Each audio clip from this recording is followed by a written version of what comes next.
বিসমিল্লাহির রহমানির রহিম। ইসলামের ইতিহাসে এমন কিছু ঘটনা আছে যা শুধু অতীতের গল্প নয়, বরং আমাদের ঈমান, ঐক্য ও ধৈর্যের জন্য একটি বড় শিক্ষা। আজ আমরা জানব বাবরি মসজিদের সম্পূর্ণ ইতিহাস, কে ভেঙেছিল, কেন ভেঙেছিল এবং ইসলামিক শিক্ষার আলোকে আমরা কি বুঝব। 1528 সালে মোগল সম্রাট জহিরুদ্দিন মোহাম্মদ বাবর এর আমলে তার সেনাপতি মীর বাকি ভারতের অযোধ্যায় একটি জুম্মা মসজিদ নির্মাণ করেন। মসজিদটির নাম হয় বাবরি মসজিদ। প্রায় 500 বছর মুসলমানরা এখানে নামাজ আদায় করেছে। আশপাশে মুসলিম বসতি ছিল। শত শত আলেম, তফসিরকারক, কুতুবখানার রেকর্ডে মসজিদের অস্তিত্ব ছিল পরিষ্কার। ব্রিটিশ শাসনামলে কিছু হিন্দু সংগঠন দাবি করতে থাকে এখানে নাকি রাম জন্মভূমি ছিল। কোনো ইতিহাস, কোনো প্রত্নতাত্ত্বিক নথি, কোনো লিখিত প্রমাণ ছিল না, কিন্তু রাজনৈতিক স্বার্থে বিষয়টি বড় করা হয়। 1859 সালে ব্রিটিশরা দুই স্থানের মাঝে বেড়া দেয়।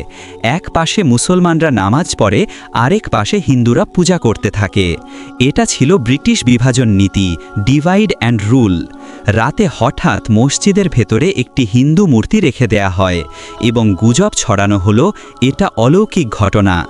এরপর সরকার মসজিদটি সিলগালা করে, মুসলমানদের প্রবেশ বন্ধ হয়ে যায়।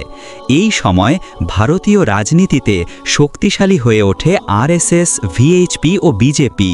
তাদের মূল স্লোগান ছিল রাম মন্দির বানিয়ে ছাড়ব। বিরাট সমাবেশ, মিছিল, উত্তেজনা, পুরো ভারতের রাজনীতি রাঙা হয়ে যায়। মুসলমানরা শান্তিপূর্ণভাবে আদালতের আশ্রয় নেয়। তারা বলে এটি আমাদের মসজিদ, 500 বছরের ইতিহাসের সাক্ষী। কিন্তু রাজনৈতিক উত্তেজনা বাড়তেই থাকে।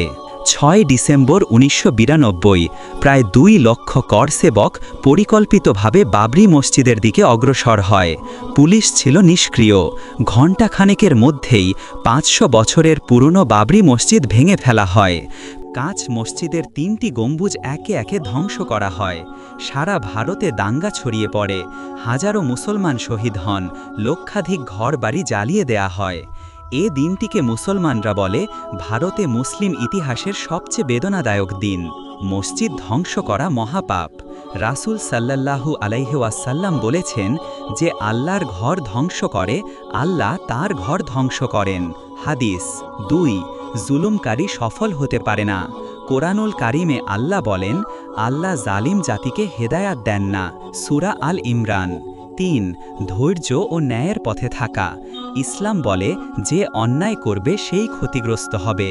আল্লাহ বলেন বিচার অবশ্যই আমার। এ কারণে মুসলমানরা প্রতিশোধ নয়, ন্যায় ও আইনের পথে থাকতে শিখেছে। বাবরি মসজিদ মামলাটি চলে প্রায় 70 বছর। মুসলমানরা শত প্রমাণ পেশ করে। কাঁচ নথি, মানচিত্র, ওয়াকফ রেকর্ড, ব্রিটিশ কাগজপত্র, ইতিহাসবিদের দলিল। তবু রাজনৈতিক চাপের কারণে আদালতের রায় মুসলমানদের পক্ষে যায়নি। 2019 সালে আদালত রায় দেয়, কাঁচ বিতর্কিত জায়গাটি হিন্দুদের, মুসলমানদের দূরে 5 একর জমি দেয়া হবে একটি নতুন মসজিদের জন্য। বিশ্ব বিশেষজ্ঞরা বলেন এটি ভারতের রাজনৈতিক চাপের সিদ্ধান্ত। মুসলমানরা শান্তিপূর্ণভাবে রায় মেনে নেয়, কারণ ইসলাম রক্তপাত চায় না। বাবরি মসজিদ ঘটনা আমাদের কি শেখায়? 1. ঈমান রক্ষা ও ঐক্য। মুসলমানরা যখন ঐক্যহীন হয়, শত্রুরা সুযোগ পায়। 2. ন্যায় প্রতিষ্ঠার পথ কখনো শিথিল নয়। শত বছর লাগলেও সত্যের মূল্য অটুট। 3. দুনিয়ার জুলুম চিরকাল থাকে না। আল্লাহ বলেন অবশেষে বিজয় মুত্তাকিদের। বাবরি মসজিদ ভেঙে গেছে, কিন্তু মুসলমানদের ঈমান ভেঙে যায়নি। মসজিদ ছিল ইটের, কিন্তু ঈমান হৃদয়ের। মুসলমানরা এখনও আল্লাহর ঘর রক্ষা করে যাচ্ছে, শান্তি, আইন, ধৈর্য ও দোয়ার মাধ্যমে। আসুন দোয়া করি আল্লাহ যেন উম্মাকে ঐক্য দান করেন, জালিমদের হাত থেকে রক্ষা করেন এবং সত্যকে প্রতিষ্ঠিত করেন। আল্লাহ হাফেজ।